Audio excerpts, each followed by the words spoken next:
વાત કરીએ મહેસાણાની, જ્યાં ડબ્બા ટ્રેડિંગનો માસ્ટરમાઇન્ડ સકંજામાં આવી ગયો છે। પોલીસને આ મોટી સફળતા મળી છે। મહેસાણામાં ડબ્બા ટ્રેડિંગનો માસ્ટરમાઇન્ડ જેની પોલીસે ધરપકડ કરી આરોપી સેંધાજી ઉર્ફે પ્રકાશજી ઠાકોરે મહેસાણા જિલ્લાના વડનગર, સતાસણા અને ખેરાલુ તાલુકામાં ડબ્બા ટ્રેડિંગનું કૌભાંડ રચ્યું। મહેસાણા એલસીબીએ કેડી હોસ્પિટલમાં સારવાર લઈ રહેલા પ્રકાશજી ઠાકોરની ધરપકડ કરી છે।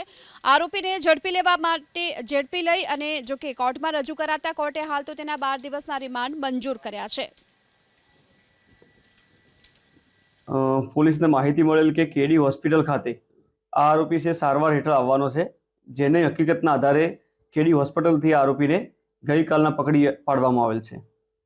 આ આરોપી વિરુદ્ધમાં અગાઉ લૂંટ, ઘરફોડ તથા ડબ્બા ટ્રેડિંગ જે શેરબજારના નામે લોકો સાથે છેતરપિંડી કરતા અલગ અલગ 4 થી 5 ગુના દાખલ થયેલ છે।